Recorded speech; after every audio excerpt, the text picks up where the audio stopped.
Hi, everyone.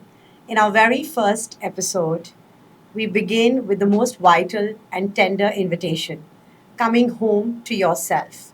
Coming back home to those pieces, to those fragments of yourself which you've forgotten, which are shattered or simply lost in the pursuit of modern life. Today's podcast is brought to you by Ragal Harmony in association with Ashvika Foundation Dear Diaries. Ragal Harmony is a women led wellness based community currently standing at 120 strong members. And Ashvika Foundation works for the marginalized women. We are very proud to support Ashvika Foundation.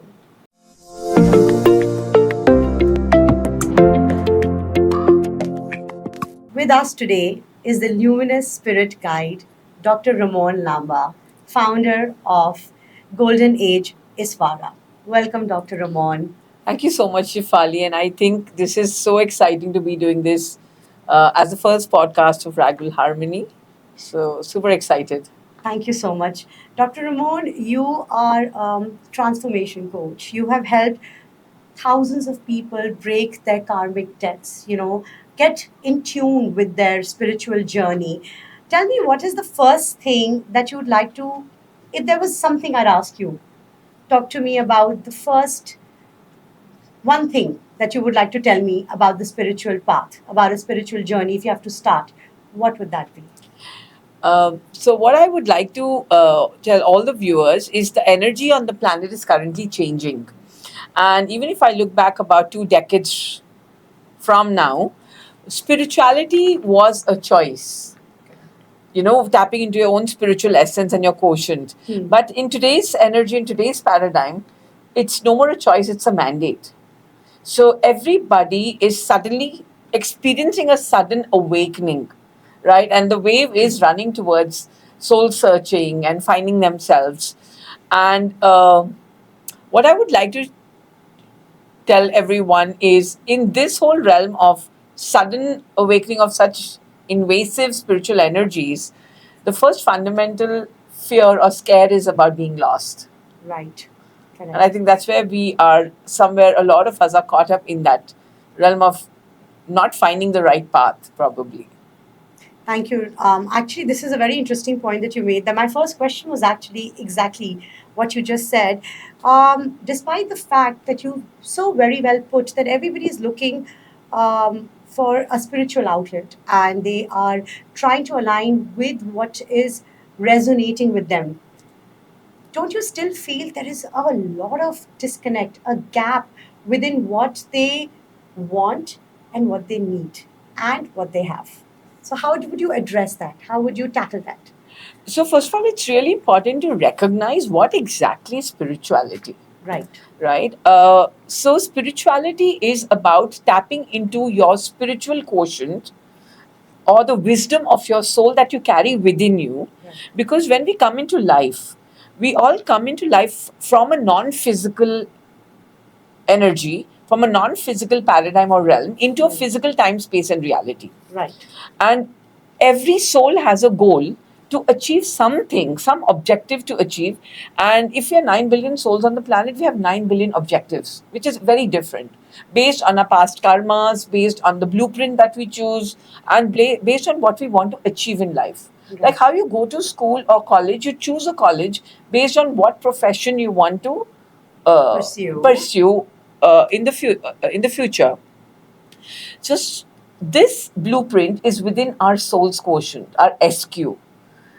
Now, the biggest gap that people are recognizing or people are experiencing is because they are looking for spirituality somewhere out there. Right. But your soul is not in the mandirs or you're in the gurdwaras or in all the pilgrimages that you're doing.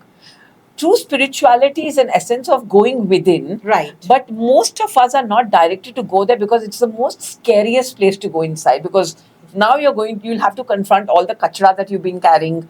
You'll have to confront your own patterns, Right. your own negatives, your own traumas that you've been carrying from lifetimes. Correct. So, this way of running here and there into places is kind of a assumption that maybe we'll find something somewhere and we That's- maybe we liberate our soul. That's actually very, very interesting, Ramon, because like how you put it, that all I can think of is exhausting, correct?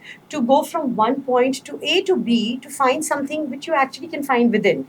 So, but do you feel this exhaustion that we are feeling right now, is it more physical or is it spiritual?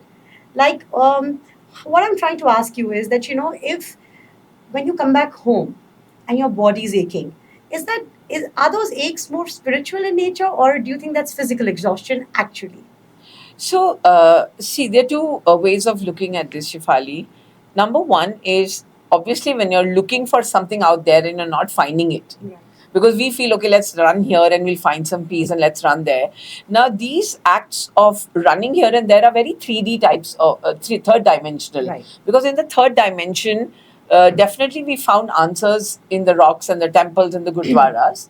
Does this act help us? Definitely yes. Because the vibrations in such places are so high that maybe one visit to a mandir or a gurdwara or a temple or maybe a ritual could awaken something sleeping inside me and could trigger an awakening. That one moment, that one vibration, because these places carry a very high vibration. Right. And when our bodies are immersed in these vibrations, our bodies and our energy field is interacting with the energy outside. So something can trigger. Right. Now, the second part of this pains and aches that we're talking about is for us to reach our soul quotient, our soul that's buried inside, to experience the spiritual aspect of us. All of the negative energy or the negative baggage that we've been carrying within our bodies, because our body is the container, Correct. our body is the home for our soul, Right. and it's carrying a lot of trapped energy, has to release. So, this physical exhaustion is one of the first essential symptoms that we are currently experiencing on the planet, because our planet is going through a global ascension or a global spiritual awakening. Right. Now, the thing about spiritual awakening is people feel it's all about agarbattis and candles and ghantis, but And all it- sorts of samagri. yeah, but it is the most scariest journey to begin with, because spiritual awakening first takes you into the darkness of your soul. I absolutely. And from the darkness, now you have to find your light. Yes. So, all these pains, aches, and these physical symptoms that we're experiencing are only shift in our vibration. So, when we are shifting our vibration from one vibration to another, Yes. whatever that we are not has to leave our body. Right. So, we are not our physical pain, we are not the emotional pain that we carry. So, all of this is releasing. It's So, it's like a release. So you think so? You in your so what you're trying to say? It is more spiritual than physical. These pains that we are feeling, like we are. So what I'll tell you. What I'm trying to ask is that when I go out, I meet a lot of people, and I've heard that you carry the energy back with you, and you say you go out for a social engagement. You have a good time. You laugh. You meet some people that you like, and then you meet some people you don't vibe with. You come back home, and from some social engagements you come back very rejuvenated, but from some you come back very drained. So can you explain that is it more like to do with the connection that you form with others, or is it because you are disconnected from within? So there are two aspects to this. The first question that you asked me was, is it more physical or spiritual? See, this is where the human mind kind of works with separation. How can you separate the physical body from the spiritual? Okay. It's Fair. like, for example, this coffee is in the cup, right? So the coffee is like my spirit, and the cup is like the body, the container. So my physical and spiritual aspect are always coexisting within each other. Right. Because if I did not have the body, then my spirit would not have a container to exist in. Correct. So the pain in my body could be the pain in my spirit Right.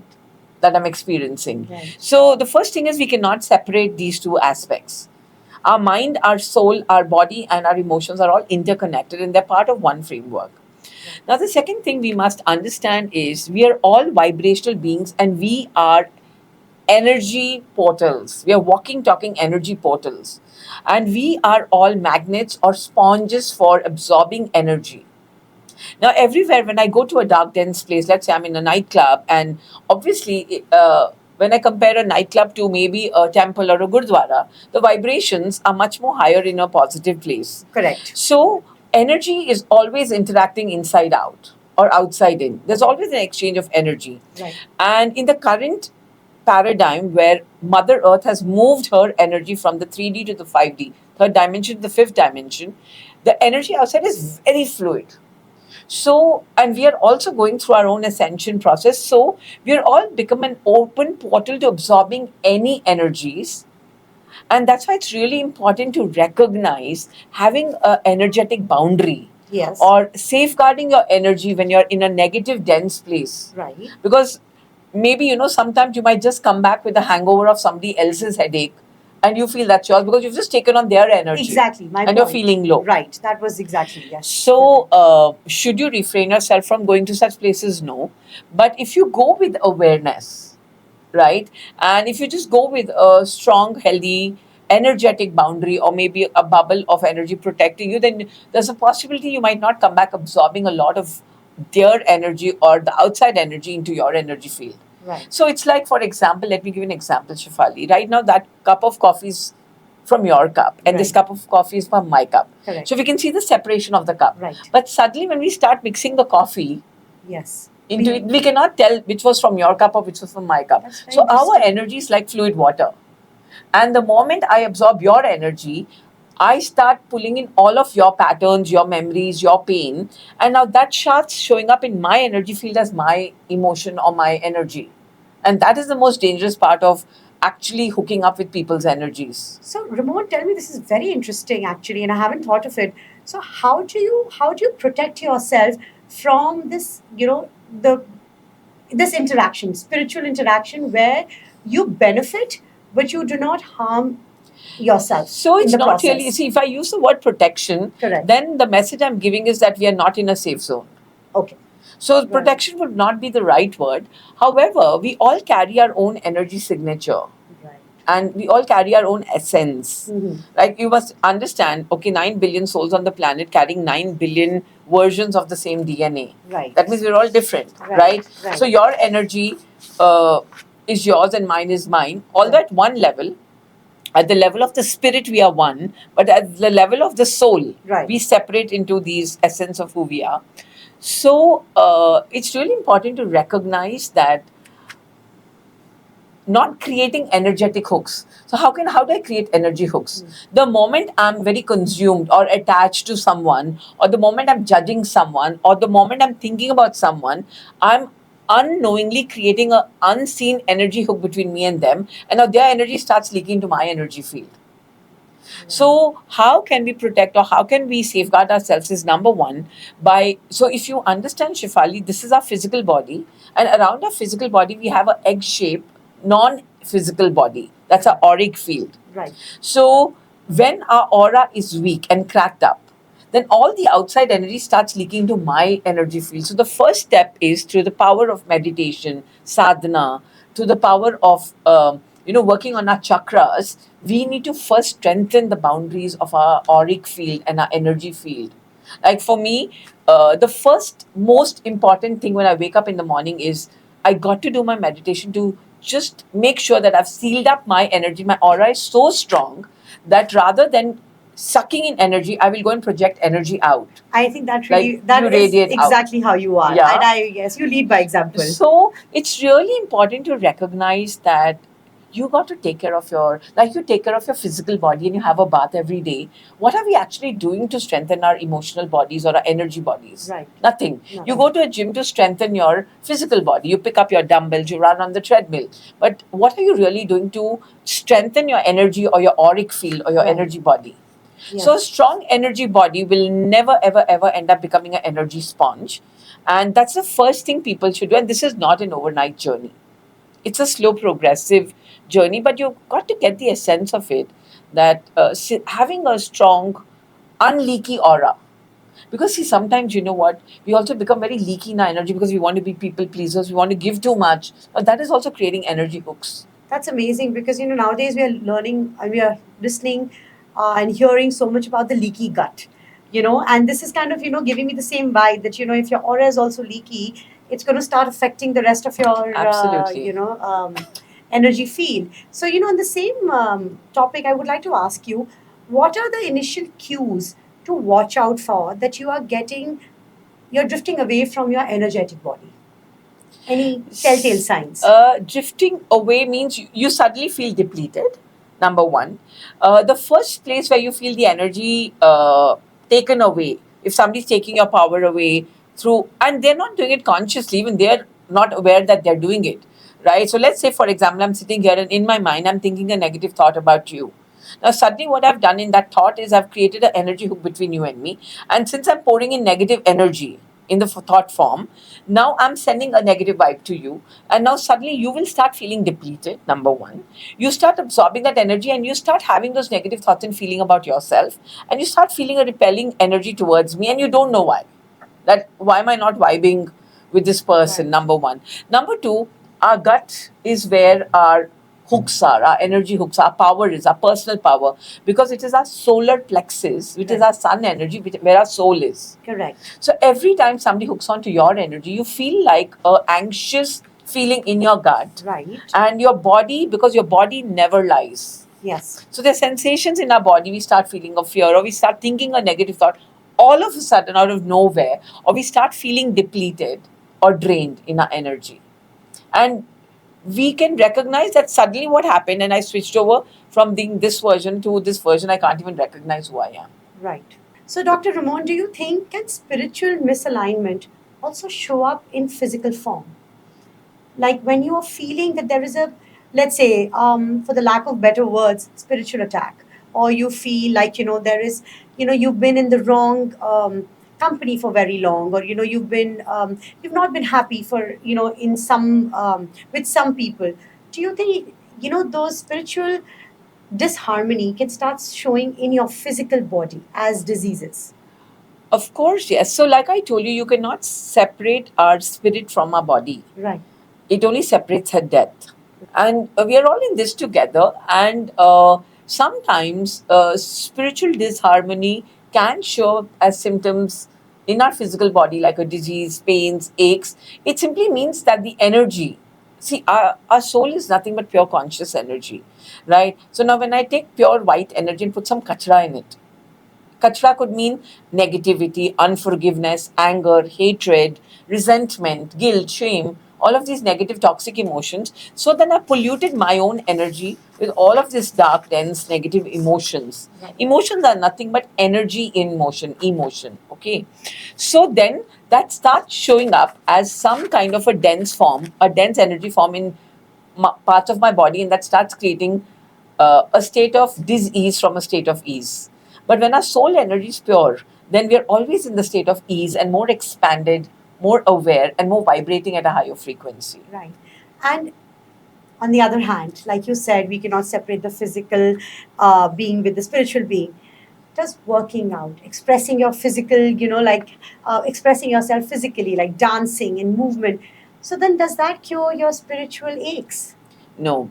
Although they are very interconnected, uh, dealing with them has their own ways. Okay. So, like dancing and working out may put your so please understand, emotions are nothing but energy in motion. Right. So they're meant to be in motion, right? And the first thumb rule in physics we learned was energy is meant to be in motion. Right. So when we are dancing or we are moving our body and putting it into motion, we are just putting the stagnated energy, the stagnated emotion that we're holding on to. Again, I call it kachra. Right. We are putting it back into motion and it starts releasing from our body. Right. However, that does not impact my spiritual growth, but it definitely cleans my mental state and it makes me more in a better vibration. So now I have an environment where I can go into myself and tap my spirit within. Right.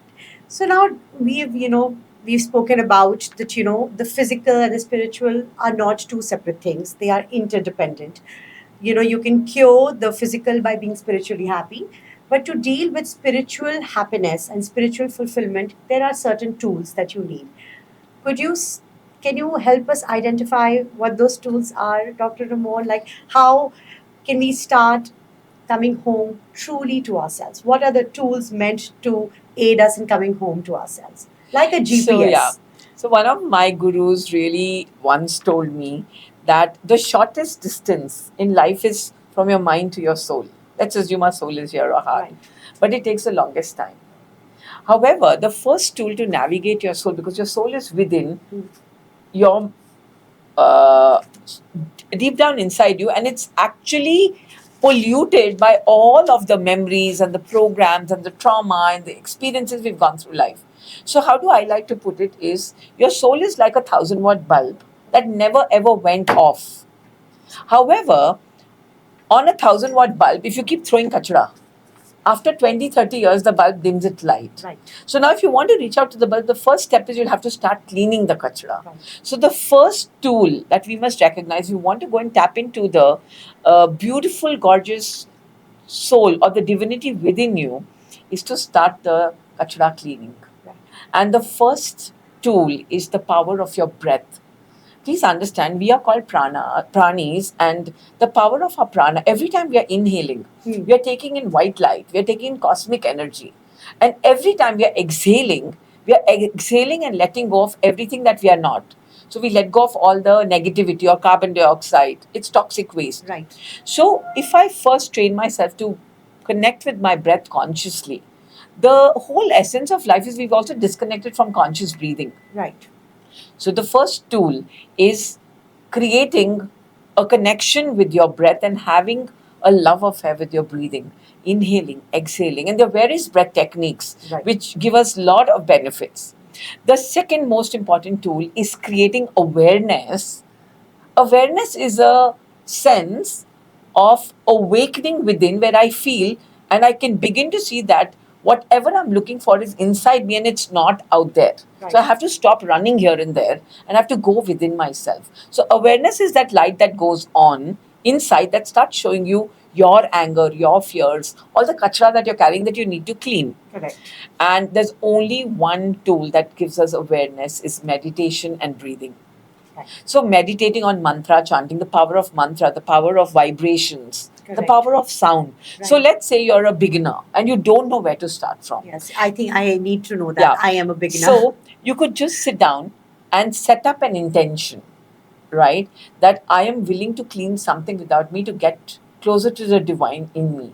Or I want to get in touch with my own soul's essence. And I just start breathing consciously and I just chant any mantra like Om. Om is a very high frequency vibration, right? Or if I'm chanting Ekumkar Satnam, or I'm chanting Vaheguru, or any mantra that I choose to chant, Om Namah Shivaya. Now, these mantras have their own resonant frequency. They are vibrating at a certain frequency. Now, in physics, there is a fundamental theory called entrainment. Okay. That when in a space when there is a very high vibration, Right. vibrating consciously with an intention, so any other vibration in that space has to raise itself and resonate and entrain with that frequency. Right. That's called entrainment. So mantras have the power to entrain you Right. consciously into a very high vibration and you start becoming self-aware. Right. And now when you're raising your vibrations, Right. automatically your old kachra starts releasing from your body through a detox, spiritual detox process. Correct. And Right. that's the first step into going within, Right. to exploring the divinity within us. Lovely, lovely what you said. So, Ramon, tell me something that you spoke about such a beautiful concept called entrainment. So, now entrainment, like you said, is basically helping someone raise the vibration, correct? That's where the healers come in. That's where the practitioners come in, who've put in the hours, who've put in the dedication to it. Now, please explain to me a very interesting point that I had right now. When you start your journey towards spirituality, would you say this is something which comes from within, or is it something that because you associate with somebody, like for example, I hear you, somebody hears the podcast today and they resonate with what Dr. Ramon has just said. You created the feeling of entrainment. Do you think was it in them from the beginning, or is it something which you triggered in them? So we all come here into life to awaken. So to answer to that, I would really not like to take the credit that I have triggered an awakening for them, because we all are meant to spiritually awaken at some point of the other.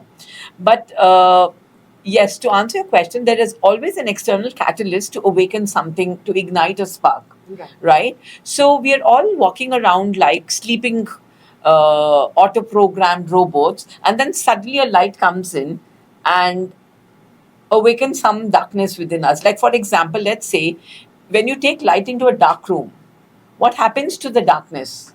It disappears the moment you bring in light, right? So, this is exactly what an awakened person or a healer can trigger some awakening and just spark a little bit of light in them. However, that doesn't mean the spiritual journey starts, because it just awakens something, but then spiritual journey is a choice then from that spark to go within and start self exploring. Right. A lot of people get just sparked up for some time. Like when we, for example, when we go to a gurdwara and we're sitting, we're meditating, we suddenly feel an awakening. Right? But the moment you come home, you're back to your old memories, your old programs, your old patterns and behavior patterns, and the same anger takes over. So then that is just a very temporary thing. Right. And that's why then we're always going back to these places, hoping that something will change. Correct. But these places are only triggering a spark within us, going within and cleaning the kachra. And under the kachra is your beautiful spirit or your soul waiting to be embodied. That's what the journey is all about. And 80-90% of the people don't want to do the dirty work. I was just coming to this, Dr. Ramon, that how do we navigate re-meeting ourselves after years of not knowing who we are? That's why in the olden days, they always said to embark on this journey, you need a guru. Right. And a guru is someone who's already walked the path and knows the path. This journey cannot be navigated alone. When I look at my life, I've almost had about 18 to 20 gurus in my life Wow. at every stage. Wow. It is like going to a school. How could you study your subjects without a teacher? And in every standard, you studied the same subject. You studied maths and science, but in every standard, the teacher changed. New teacher. Correct. Right? And she was teaching you a different level of Correct. maths, a different level of science. Beautiful example. So I love life that. is exactly Yes. like that. Yes, It's a journey yes. from first standard to 12th standard. Correct. Correct. The subjects are the same. You're studying life, you're studying emotions, you're studying soul, but at every level, the guru changes. Correct. Right? The teacher changes. Right. So, and they say when the student is ready, the master appears. Right. Correct. So, I don't think you can navigate this journey alone. Right. It's always safer to have someone. Right. Right. But a lot of people have this whole ego construct that I know everything and you don't have to tell me. So they want to struggle doing this all by themselves. No, I'll read the Gurbani and I'll do it myself, or I'll read the Gita and I'll do it myself. But reading and embodying that truth are two different things altogether. And I feel holding someone's hand, getting a guru on board, and surrendering to a guru who's already walked the path. Correct. Because trust me, spiritual awakening or the spiritual journey is the most dark path one can walk. Because you have to face everything, every dark corner every of dark yourself. corner of yourself. Correct. And it is the most wobbly and confronting journey. Right. So when Right. you have a safe container, Right. and when you have a person holding you in the container, holding space for you, then the journey becomes less wobbly. It is wobbly, but then the path is known. Correct. So, again, taking out a question from what you just beautifully explained to us, Dr. Ramon, how do we know that the guru that we are following is the right one for us? It's a very, very important question in today's time when every second person is a self-acclaimed guru. Number one, in this universe, there is no right, wrong, good, bad. Okay. Everything is a vibrational match to your current frequency. Right? So if you've attracted, again, like, there are only two types. There are no good people and bad people. There are aware and unaware people. Right. And your guru will be a vibrational match to your current frequency of what you are willing to receive. Right. So if you've attracted someone unaware, that means there is a lot of unawareness in you. Number one. So Okay. there is no good guru and bad guru. The first thing we must recognize is whoever has come in your path as a guru. Sometimes, your maids can become your guru because they're triggering a lesson in you. Right. Right? So when you're choosing a guru, right, one thing I always tell my students, because I'm coaching life coaches and they're very scared that how are we going to help people navigate? I only tell them one thing. Whoever comes in your world, you know better than them. Right. Even if it's 1 inch better. Correct. So the guru you've met knows something better than you. Right. And the best thing is to surrender and take what they're giving Right. and learn your lessons. Correct. And once your role with this person is over, then the guru will change and the guru will change. Right. As you keep growing, you'll keep meeting coaches, mentors, and gurus who are a vibrational match to your current frequency. Correct. So if I look at it from the standpoint of vibrational frequency, then there's no good or bad guru. Right. There's no negative or positive. So you already know that, what I love what you've just said, that, we meet the gurus at the level we are at. Yes. That's so beautiful. Like, I think sometimes in life, you meet a mentor. In my head, a guru is a mentor. You have your own versions. It's so beautiful. We've all had mentors in all our journeys of life, at different aspects of our journeys. And I think that's such a beautiful thing you said, that we meet them at the version we are at. Absolutely. And when we know that, this is the person who has mentored me the most, it doesn't have to be at you're the most evolved. You could have been the most unevolved, but that is what you needed at that point. Yes. Correct. Coming back to what you just said, do you think healing begins when you surrender or when you are aware? Healing begins at the most unaware stage of your life. Wow. And it starts with an external trigger, Yes. which is a breakdown. Wow. Because you will never start your healing journey in a breakthrough moment of your life. Healing will always get triggered through a relationship breakdown, through a heartbreak, through a disease breakdown, or through a money breakdown. These are the three areas of your life: Right. health, money, and relationships. Right. And if your soul is ready for a healing process, then there will be a breakdown in that moment. And when I look at it from a standpoint of physics, Newton's first law of motion, the law of inertia, states that an object at rest will remain at rest, or an object in motion will remain in motion unless excited by an external force. Correct. So when Yeah. we have to change our motion or change our frequency, there will always be an external Yes. force invading your life Yes. as a breakdown. Correct. And that breakdown then takes us into the darkness of our inside if we are guided properly, because most of the people treat breakdowns as problems. But these breakdowns are actually portals and not problems for us to go within, to navigate the darkness within, because this breakdown outside is only a reflection of something negative inside me.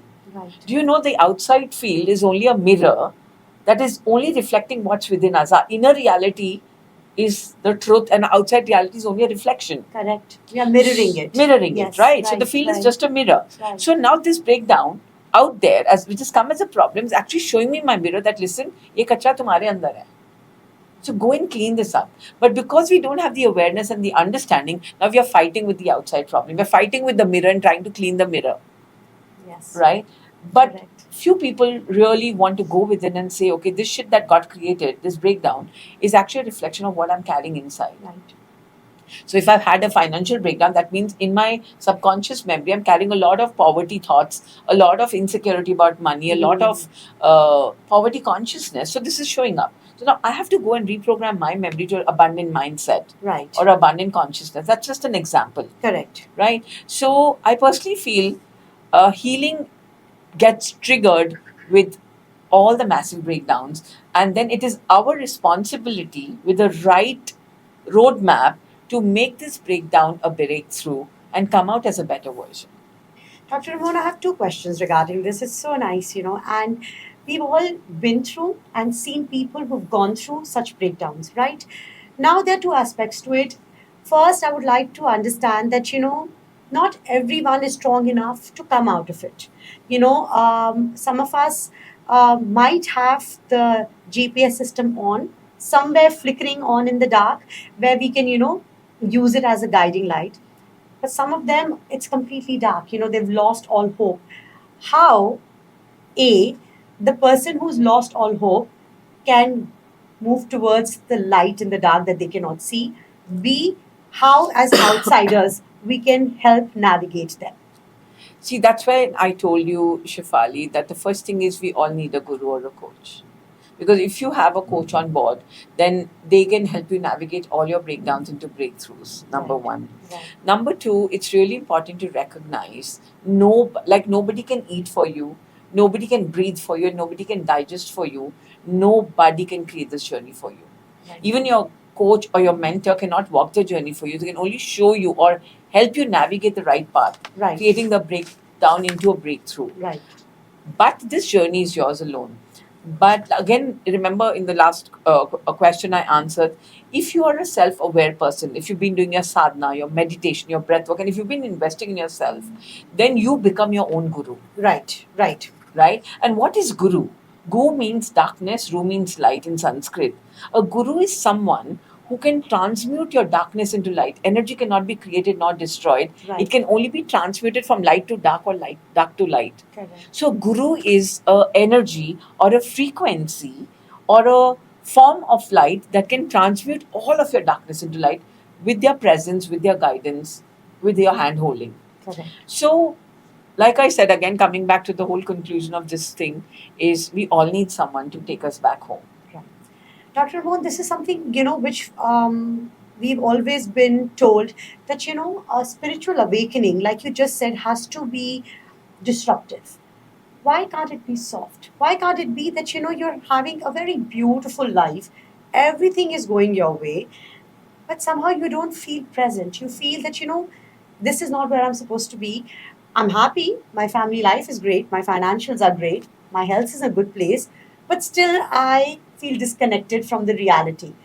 Can spiritual awakening happen in those moments as well when everything is going well for you? Like I told you, the order of the universe is from chaos came out the cosmos. From disorder, there is order. The Big Bang Theory. Yeah. From disorder. So, whenever you want to. So, what is spiritual awakening? It's about raising your frequency from X to Y or Y to Z. Right. It's like you want to move to the next paradigm or to the next level of your consciousness. Again, when I use the Newtonian laws of motion, so if I'm in X, then I will continue moving in X unless excited by an external force. Right. For me to move to Y.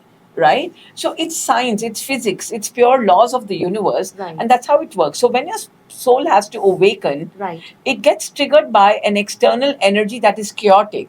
Right. Now, we call this negative or we call this a problem, but when I look at it from the standpoint of the soul or the spiritual energies of God, there are no problems. These are just energies that are coming to invade us to wake up the light within, because from the darkness comes out the light. Right. Please understand, before the Big Bang, everything was dark, and from the darkness came out the light, right? Right. With the help of the sound or the Big Bang, the explosion. Explosion. Correct. So when the explosion happens, from the darkness, light will come out if we allow it to. So I do understand. I actually understand what you're saying, that through the darkness the light will come, but in the light you'll keep growing. In the light, you keep growing. Right. So through the darkness. Through the darkness. Of Because course, light of- cannot exist without the dark. Right, right. We live in a universe of duality. Right. Right? The light and the dark coexist. Somehow we've been trained to wrong the darkness. We've Right. been trained to wrong problems. See, the reality is very neutral out there. Right. Whatever is happening is meant to be happening based on your karmic blueprint. So let's say if something is meant to happen, it will happen. Right. Now, how I perceive it. Right. If I say, oh my God, this is a problem, then that reality becomes a problem. But if I say, oh my God, this is a possibility of growth, then this same reality becomes a possibility for me for growth. Right. So how I perceive my reality is how reality shows up. Correct. Otherwise, reality out there is a very neutral energy. Right. It has no charge in it. Right. Our mind gives it a charge. Our perceptions give it a charge and a meaning. Correct. So it's important to recognize that. Lovely. So, Dr. Ramon, you mentioned that as pranis, prana is the strongest force that we have to start with our spiritual journey, the breath work, sadhana, meditation. Are there any other tools that you would like to enlighten us with? So see, it's important we recognize spiritual awakening is a journey.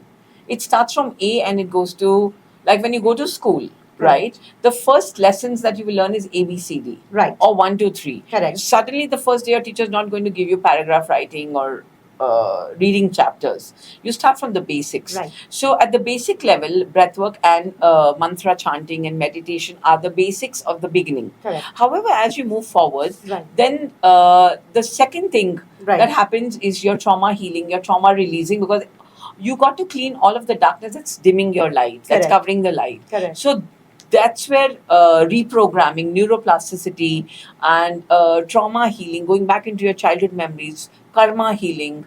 And for going through this journey, then, there are various modalities like EFT, sound healing, Right. and all of this, and talk therapy, and the past life regression. So all of these tools then come in play. Right. But while you're navigating this, you must recognize that you always need an expert to take you through these tools Correct. and through this journey, Right. right? And then you suddenly one day, when all of the kachra is clean, you start awakening, Right. and that is where kriyas come into place, like yoga, body movements. All of these are tools that help us navigate. So the fun thing about this journey is we have four bodies: the emotional body, the mental body, the physical body, and the spiritual body. Right. Spiritual awakening or spirituality is about touching our soul body, our Right. spiritual body. Correct. Now, the whole idea is you can tap into your SQ, your spiritual body, through either of these three bodies. So either I do a physical, like yoga. Yoga is very good. Right. Or Kriya Yoga and Nada Yoga, or even our regular Hatha Yoga. They help us go in deep within. Deep within.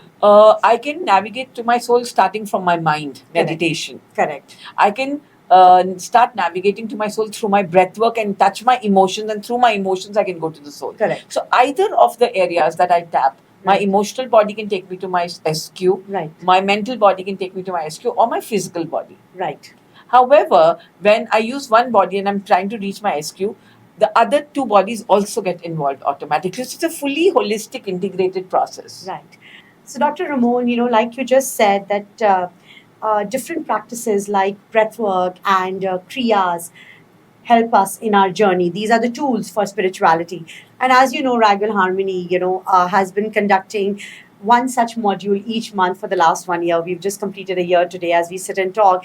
And the last one was actually at the Golden Ages of Swara. We did a day retreat and an ice plunge at with you.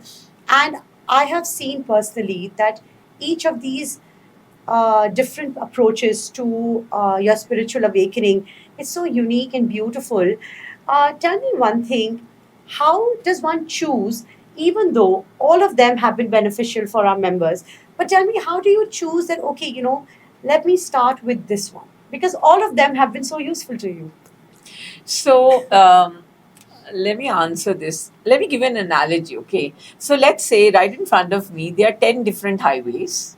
10 different highways Correct. leading to the same goal and the same destination. Right.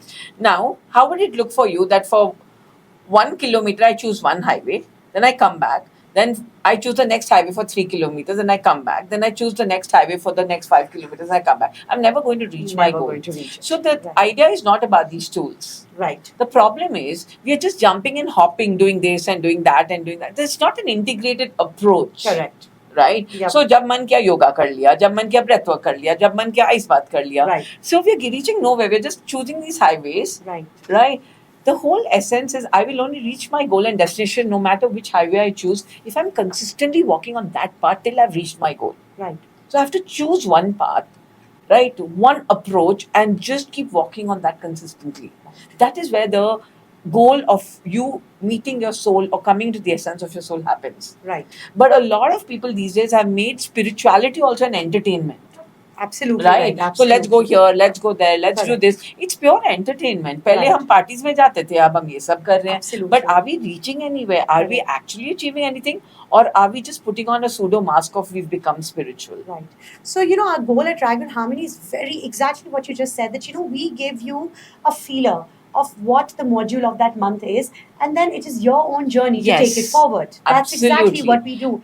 And I think, when we had the event with you, we did the ice bath lunch. It was such an overwhelming response that we, of course, are coming back with another such event very soon. But on the other hand, I think the women have approached you personally, that they want to take it forward. They loved the practice that the they loved the immersive experience that you gave to our community, and they will come individually to you. So that is what the idea of Ragwell Harmony is, that we give you a taste of it, but the journey is your own. Yeah, like these small retreats are just like trailers. Yes. But for me personally, like at Golden Ages Farah, we have a 15-month integrated program. Correct. And then people follow it up in the level 2. So I've had people be on the path consistently for the last 6, 7, 8 years, and they've reached somewhere. Correct. So they've embodied that truth of who they are, and the truth starts coming out. Right. So it is a lifetime process. Right. Right. Right? You just can't do something for 2, 3 months and say, oh, I've become spiritual now. Correct. What is embodying spirituality? It is that essence of feeling the divine flowing through every cell of your being at every moment. When I can see the divine in me and see the divine in everybody I encounter, that is when I've awakened. Right. When I stop separating, Right. stop judging, Right. start feeling compassion for life. Right. That is where I've awakened. Correct. Otherwise, they're only acts of doing that we are caught up in, and it's all pseudoscience. Correct. Ramon, I go through your Instagram page and I see you having a lot of fun with your spirituality. I mean, just recently, you made a reel on a very beautiful, funny, viral song, and I love that. Now, coming back to that, I want to ask you, how can we stay away from being rigid in our perfection? Like usually what happens is when you start on a journey, especially as a woman, we are very, very perfection driven. That okay, if you are doing this, it has to be done a certain way. That A means A and B means B. How do we steer clear and have fun along the spiritual journey? So first of all, like I told you, there's no defined path.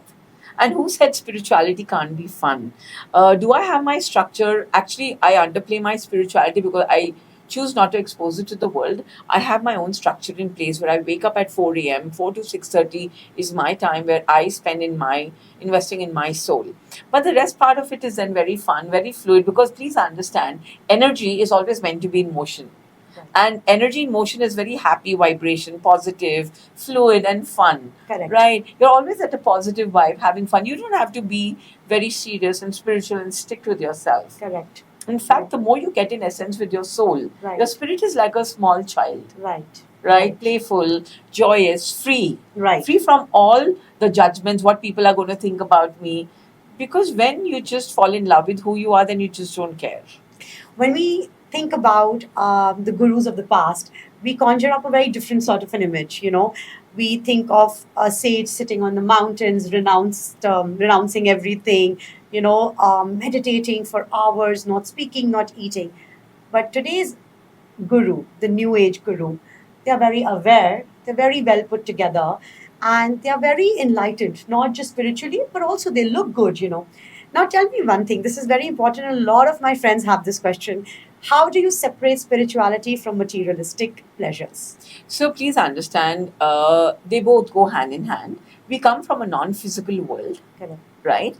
And we come into a world of material wealth Right.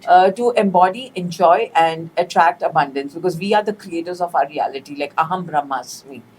Now, the whole point is you can, and then obviously through the journey of your whole spiritual life and emotional life and mental life, through this whole progressive Right. journey, one point comes where you detach. Yes. But the only point of detaching with something is first having it. If you truly want to, like for example, let's say I'm dreaming of this beautiful car. Right. Now, till I don't have it, I'm obsessed by having it. Correct. The moment I get it, Right. I detach from it. Right.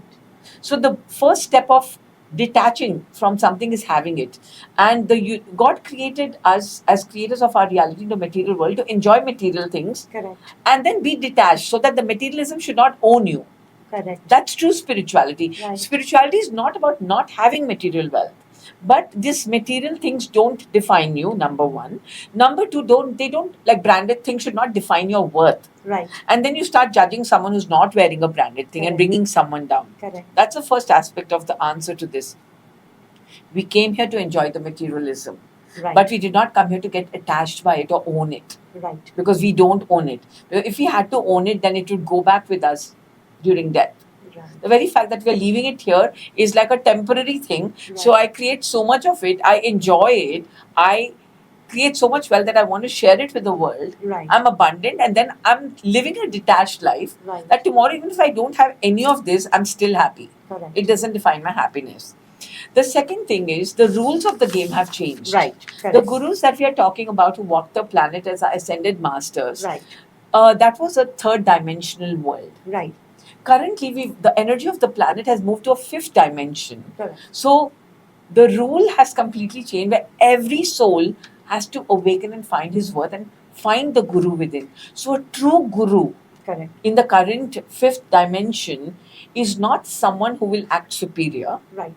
A true guru is someone who will be humble and take you and introduce you to your guru within. That is where, how do you tell a true guru from a false guru? Is a true guru will not ask for being worshipped, not ask to be followed, but a true guru will enlighten you and show you your guru within you and make you your own guru. That's lovely. That's beautiful. Right? And that's where you recognize that now someone we are living in a world of information. Right? But only information without embodying the truth, without practicing it and implementing is half-baked knowledge, or it's like a half-done surgery. Correct. So a true guru is someone who's first practiced it, who's walking their talk and living the light. Right. And then when you enter their space, they don't want anything from you. They just want you to go within and find your guru within. That's lovely. That's lovely. Tell me one thing, Ramon. I mean, what do you think of the spiritual bypass? Like, what is this concept? Can you explain it to our viewers? So, okay. The best way I can tell you is, let's say, I told you, we are all born like a 1,000-watt bulb. Right. Our soul is shining, it's full of light. Correct. But as we are, right from the time of conception, and we also carry a lot of unprocessed baggage from our past life karma. Right. And let's call this baggage kachra. Got it. Okay, for example's sake. So now, over this 1,000-watt bulb, if you keep adding kachra, lot of kachra, then at one point, the 1,000-watt bulb is not shining its capacity of 1,000 watt. Maybe it's giving out 10 watts light. Correct. Correct. Now, the first step of spiritual awakening is I have to start cleaning my kachra. I have to go through the darkness of the kachra to reach to my light. Correct. Now, spiritual bypassing is a concept, and this kachra is stored actually in our chakras. Okay. Right, our energy centers, Right. and it also is so stored in our cells and our DNA, Right. because our bodies are container of our Correct. consciousness. Right. Spiritual awakening is where spiritual bypassing is where I have not dealt with the kachra, I have not forgiven, I've not dealt with my anger, my fear, my sadness, my guilt, my shame, but I'm going to the mandir gurdwaras, ringing the bells and feeling like zen all the time. Right. But when I go inside, I see the darkness in me. I'm judging people, I'm separating from them, instead of boundaries, I'm drawing walls and Right. fighting. Have you seen so many people?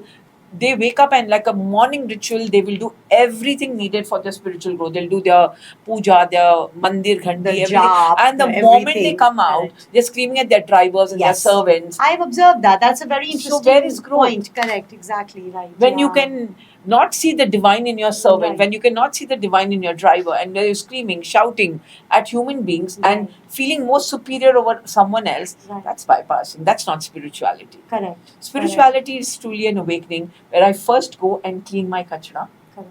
right? I become the light and then I see the light in all. So it's so lovely. Like coming back now to, we are trying to kind of now, we have dealt with A, understanding when we need to start the spiritual journey. B is identifying the tools needed. We've also understood that, it is more within than outwards. But we still need a guru because we need to, reach the light through the darkness. Now, coming to the point that we have everything in place. How do we maintain this? How do we stay true to our spiritual journey in everyday life? How do we not let the outside factors influence us? It's very simple. Let me give you an analogy. Let's say for 20 days you don't have a bath. What will happen to your body? We'll get dirty. It'll How sticky. dirty? Because the outside energies come and Sticking stick to to you, us. right? Correct, Because we're all correct. magnets and we're Absolutely. magnetizing Right. energy towards us. Correct, So correct. similarly, we have, like I told you, we have 4 bodies. We have a physical body, we have a mental body, we have an emotional body, and a soul body, Correct. right? But we only put our efforts in cleaning our physical body. Right. Till the day you are alive in this physical time, space, and dimension, it's really important to wake up every single morning and clean the kachra in your mind, clean the kachra in your emotional body, and clean the kachra in your soul. Right. Like a internal housekeeping before you clean your physical body. Right. Right. So people feel, oh, I've done my spiritual work now, enough. Correct. No, but then again you'll end up, because we're living in a world of duality where darkness lives Yes. and you can absorb darkness. Correct. So it is an everyday job. So till you are waking up every morning and brushing your teeth and washing your face and having a bath, you got to do the spiritual work every single day. So it's not like a crash course in spirituality. 3 months kiya That's- or फिर ये सब graduation ये सब मिल गई. ढोंग है, right? you got to, because you must understand your soul is a frequency, Correct. right? Yes. And there are many negative frequencies out there, and in 1 second you can be pulled down and start Correct. absorbing other Absolutely. energies. Absolutely. So you got to keep yourself high level, and that's only possible when you wake up every morning and invest in your mental health, your emotional health, your physical health, and your spiritual health. Lovely, lovely. Now, Ramon, I mean, you know, you say that growth is a very vital part of spiritual journey.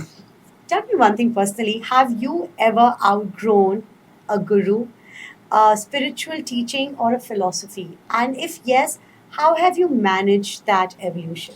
Yeah, so let me start with my first guru that came into my life when I was barely 20 years old. And obviously, because she was my first guru and coach and guide and mentor, I really got needy, clingy, and because she was giving me the light. Right. And then suddenly, like I told you, when it's time for us to move to the next level, Right. a catalyst comes as a trigger or as a breakdown. So something happened as a breakdown, and but then by that time I was obsessed with this whole concept of having a coach and a mentor to guide you. Correct. And we fell apart. Right. So for the longest time, I was very guilty for choosing another guru, Right. because the next guru came into like they Right. say, when the student is ready, the master appears, and I was on this spree of my growth. Correct. Okay, but for the longest time, I went through a lot of guilt before I understood this concept Mhm. that, see, when your vibrations change, the person changes. Right. And then it happened another time and another time. So by the time it happened for the fifth or sixth time, I understood this is how the pattern is going to be. Correct. And like in school, we outgrow our teachers. Right. Now, so when I'm in sixth standard, right, my first standard teacher cannot teach me maths. I've outgrown her because her level is the first standard. But she doesn't become any less of a teacher. No, Because for the first grader, she's till still date, relevant. till date, I Yeah. honor all my gurus and That's I respect exactly- them that's- because the darkness that she got me from outside, nobody else could. Absolutely. So it was a journey, Yeah. right? And nobody was good, bad, lesser than, or more than, Correct. Correct. right? And I kept having an external guru till the time one day I met the guru within me, the inner wisdom, the inner guidance. Right. And the light went on, and then you just connect to a divine source, you connect to the grid, you connect to the frequencies out there, you connect to your higher self, because your higher self is your true guru. Right. So true moksha and nirvana is when your higher self and your lower self merge and become one. Correct. So when you find that light and you connect with that, then you no longer need an external source because you become the source. That's so beautiful. Like, you know, how when you climb your stairs, you know, you always give a lot of importance to the first step and maybe to the last one. But then there's a Yes. fourth step, a seventh step, a ninth And step. every step is taking you one step higher. You miss a step, you fall down. So I love And that. sometimes Yes. a guru can even come in the darkest ways of speaking the truth, Correct. Absolutely. right? Yes. Because you need a guru who can only show you your truth and not sugarcoat you. Correct. And sometimes, as a coach, this is very, very challenging for us because people expect a lot of sugarcoating, but when Right. they have to hear the truth, they are not ready to face it. Correct, correct. Ramon, I wanted to ask you, in today's time when so many people are disconnected, you know, even when they have a huge family at times, they have a huge friend circle, a social circle, if you may say so, but even then they feel disconnected. How much importance do you feel in a community setup like Ragul Harmony, where women come together under one roof in a safe space and they are exposed to different modules of spiritual growth? I really appreciate this whole setup of having a community, because community growth. See, we are all by default interdependent species, right? And we need each other. Right. However, the gift of disconnecting from the outside world is then you get to connect with it. Correct. So Yes. in the spiritual journey, the first step is disconnection, because for you to go within, our brain cannot connect to two things at one time, Right. because we only have one focus point in our Correct. brain, the RAS, Right. or the reticular activating system. It's a focus point. So you cannot connect to the outside and the inside world at the same time, Okay. right? So the first thing that happens when you want to walk on a spiritual path is the universe will disconnect you from your outside world, and that's a catalyst for you to go within.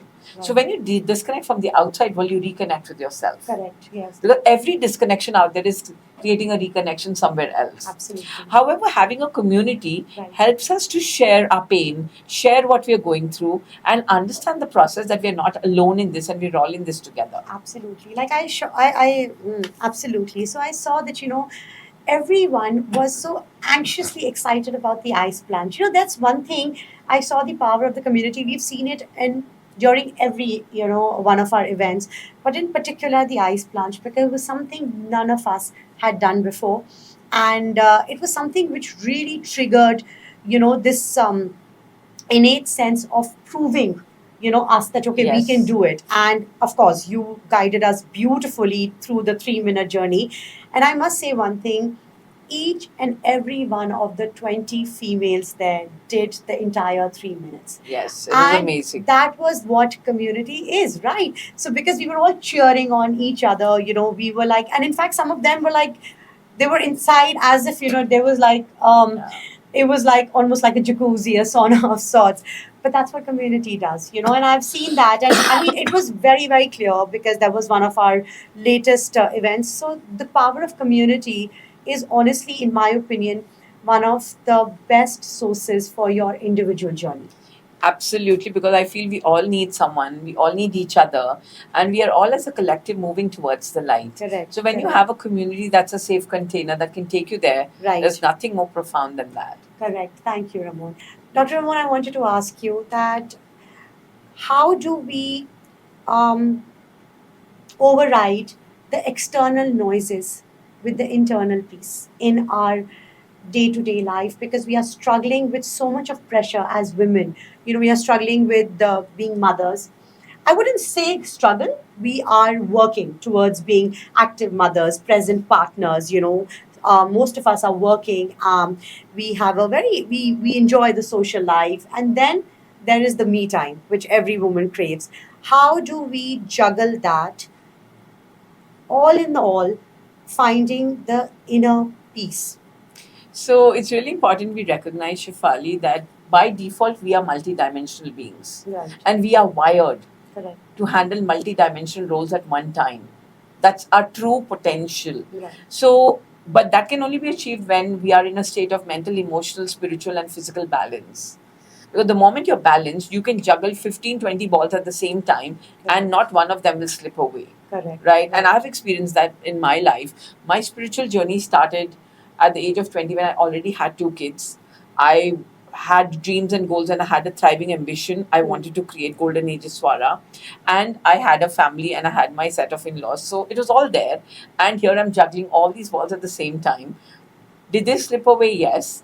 But then I learned the act of balance. But I did not give up any area of my life. I did not compromise in any area of my life. Right. Taking all of them along. And here I am today. And my business is there. My golden age is for our babies there. My kids have grown up and they have their lives. Yes. And so you got to learn to master the art of balancing Right. these areas of your life. Correct. But when you give up one area and want to achieve the other area, I feel that's imbalance and that's running away from one aspect of your life. Right. Dr. Ramon, if you would have to describe your spiritual journey in 3 words, what would they be? Very wobbly in the beginning, Love that. very Love that. messy in the middle, Right. and gorgeous in the end. That's so beautiful. That is so beautiful. And you wouldn't have changed any of that? So I can get that. And would you have changed any of that? No, because today when I look back, the messiness, was the chaos that has created this new version of me. I needed to go through that mess and that churning and that burning to become who I am today. And I just love every single moment of all the darkness that I've gone through. That's so lovely. So, Dr. Ramon, I think as we are coming towards the end of our most beautiful podcast with you, and I'm so happy I'm feeling rejuvenated just by having this chat with you.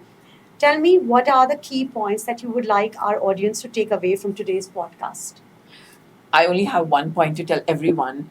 Don't take your life seriously, but take your spiritual growth seriously because that's only one essence of you that will go back. Right. with you. And the first thing, if you really want to go within, is learn to master your most damaging emotions, your anger, your sadness, and your fears. Correct. Because these emotions were given to us as an energy in motion, but they were not given to us to destroy us or destroy other people. So the worst karma you can do is vomiting your anger on someone and hurting them. Right. So the first step you must start into your journey into yourself is learn to master your anger. And when I say master, that doesn't mean you're never going to get angry, right? But what are you going to do with that anger? Are you going to find a safe container to process it, or are you going to project it on someone and hurt them and create karma for yourself? Correct. So find safe tools of processing your anger.